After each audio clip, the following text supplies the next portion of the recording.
Hallelujah, hallelujah, hallelujah. Ngiyathatha ke ithuba ngibulisa umoya ongcwele. Hallelujah.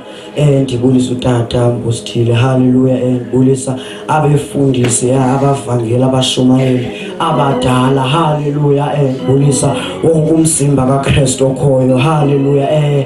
Namhlanje ke sisekuseni sawunikezela inkonzo kusekuseni namhlanje, kodwa amandla kaMoya Ongcwele asusa isono sakho akangathi angahlala enhlizweni yakho. Hallelujah.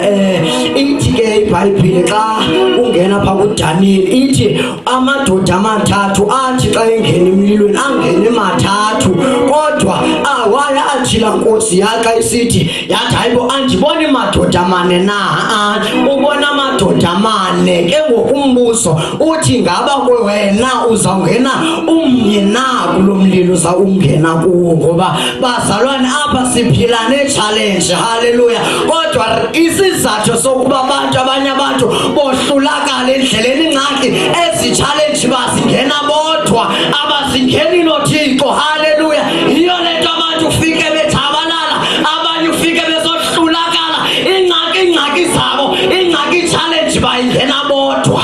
Hallelujah. Andiyazi into ebekela impilo yakho, kodwa namhlanje ndizothi suyingena wedwa, ngena noThixo, ngoba zininzi izinto ezizakwenza ubangena nezinye izinto. Bazalwane siphila nezithixo, apha izinto ingathi zonke zingasolveka ngezithixo,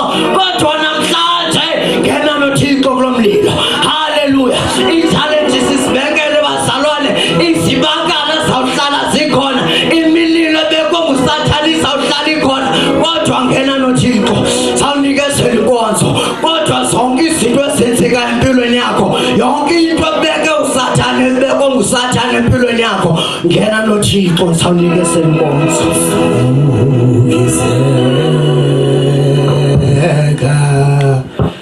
zimaka wena akubali inkonzo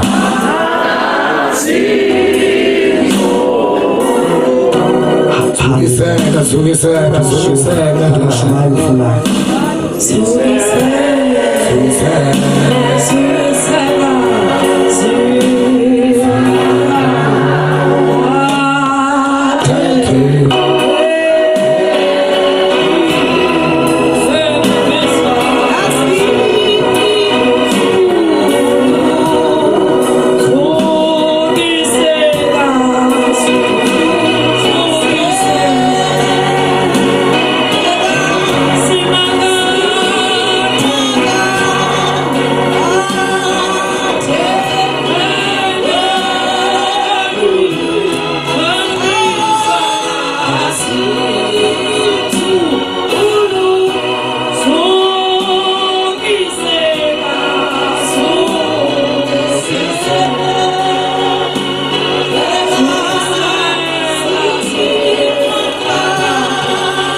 umoya oyingcwele utata umpostile abefundisi abavangeli abashumayeli abadala ibandla lonke egameni lenkosi uYesu amen bendizama ubulisa egameni lenkosi uYesu amen ngumshumayeli ke uFulani ndixolelwe izono ndisindisiwe ndizalwa ngapha kumhlaba wasemthatha kwilali zakunqwathi okubalulekileyo ke empilweni yami kokuba ndasindiswa izono zam zaxolelwa sizothandaza ekseni izolo kuye kwathethwa ngendaba yaseGetsemane ngoba uJesu sisangena kule nkonzo yenkundla phambi kokuba uYesu uYesu angene kule nkonzo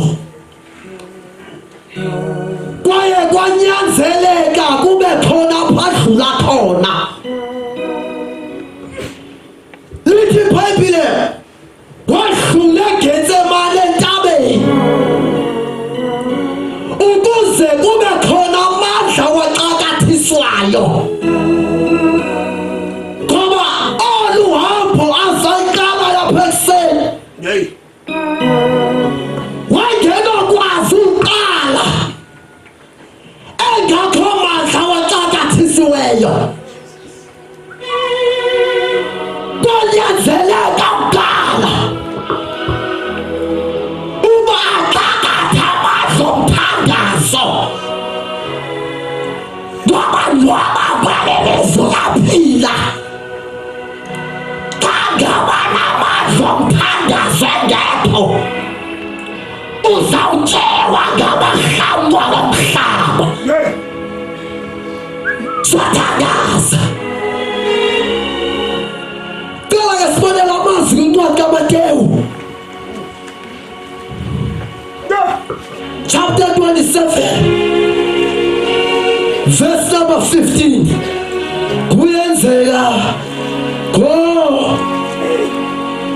konke kuye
ufundele ke sizothandaza. Ncwadi kaMateyu. Ufunda prayer.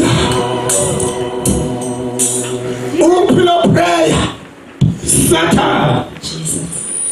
Ncwadi kaMateyu chapter 27 verse 15. Hloko sithi uJesu uphambi kukaPilato. Verse 15. Kepha ngomkhosi umbusi wayejwayele ukukhululela isixuku isiboshwa sibe sinye esasisithanda. Jesus. Ngaleso sikhathi babenesimoshwa esidumileyo esithiwa uBaraba. Ngakho sebebuthele uPilato wathi kubo, "Nithanda ukuba nginikhululele bani? uBaraba nokuba uJesu othiwa uKristu na?" Ngokuba wayekwazi ukuthi bamnikele ngomhawu. Esahlezi esihlalweni sokwahlulelwa umkakhe wathumela kuye wathi, "Ungabi nandaba kulowo muntu olungileyo, ngokuba ngihluphekile kakhulu namuhla ngaye ephusheni." Verse 20. Verse 20. Kepha abaphristi abakhulu namalunga bancenga izixuku ukuba zicele uBaraba zimbulale uJesu. Cela isiXhosa sizothandaza. Ncwadi kaMateyu 27 verse number 15. Inhlokondaba uYesu phambi kwaPilato verse 15. Ke kaloku imithendeleko ngemithendeleko irhuluneli ibiqhele ukuzikhululela izihlwele umbanjwa abe mnye lowo babesithi bamfune. 16. Baye ke ngelo xesha benombanjwa obesazeka ekuthiwa nguBarabhasi. 17. Bakubona ukuba ngoko bahlanganisene wathi kuba uPilato, "Lithanda ukuba ndinikhululele uphi na? uBarabhasi, uYesu ekuthiwa nguKristu kusini na?" 18. Kuba ebesazi ukuba bamnikele ngomona. 20. Verse 20. Kodwa ababingeleli abakhulu namadoda amakhulu bazeyisela izihlwele ekuthini zicele uBarabhasi zimtshabalalise uYesu. Izwi lakho elinkosi linamandla, izwi lakho liyaphila, liyadala. uNkulunkulu wabona amandla, dala ngalo ekuseni sikhona sikule ndawo simamele. uNkulunkulu wabayingcwele liphefumulele ngemithambo kamoya ukuze lowa nalowa ancedakale egameni likaJesu, sincede ngalo uNkulunkulu wabayingcwele. Amen. Sizothandaza ke ekuseni. Apha ke sinenkundla zamatyala. uJesu kule ndawo iBhayibhile before abheke emnqamlezweni waqala wahamba inkundla zamatyala. Eyokuqala inkundla wayihambayo yinkundla kaKhayafa. uKhayafa kafunda incwadi kaJohane, yindoda yakuqala eyaba nesitshilelo ngokufa kukaYesu. iBhayibhile ithi yincwadi kaJohane chapter 11, ngexesha Yesu asandovusa uLazaro wayekwahlalwa intlanganiso ngababingeleli. Wabonekela uKhayafa, yayibona le nto lomfa yenzileyo, bathi behlala entliziyweni yami kumele kufe indoda enye ukuze phulakisizwe. Wangena kuYesu ngonkundla, inkundla kaKhayafa, wafika kayangena Come on, my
Into the Bible, that the moment afezeka amazonengana kakhulu uKhayafa wabamakosendotilenye wakozahangula isisi watabantu kolola waparapa wakozupilato dikolola wani watabantu makololo parapa wayo parapa ingaba bazalwane saze sikhululeke engabanjwayo yes yangasaze izona zethu sikolelwe uyesu engabanjwanga inakho wethu kwakulela banjwaphila kwakulela sithi abababanjiweyo kodwa sake siyajale ngenqanyamana uyesu wadekala komzimba wakhe wakazakhuleke thina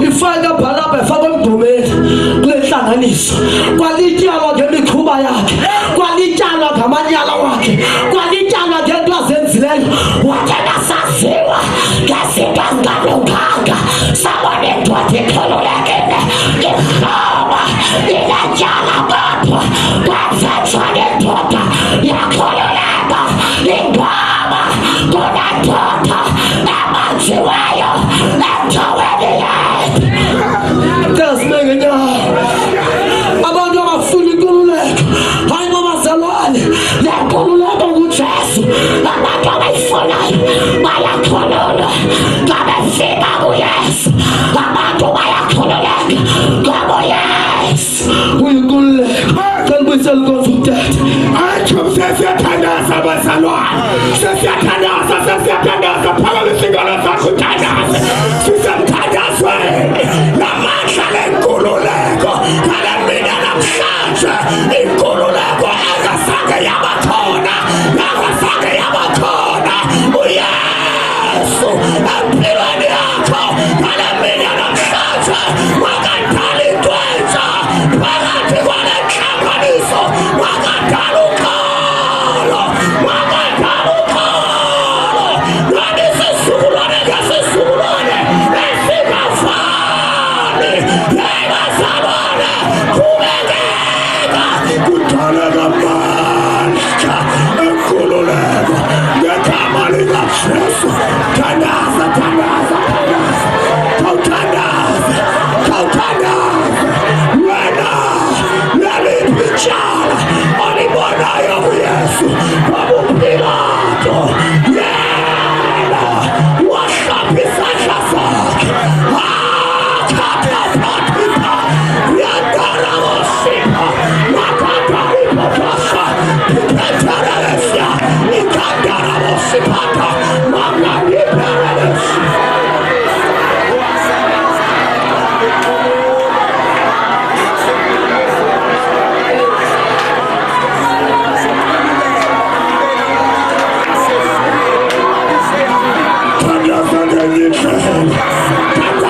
Thank you.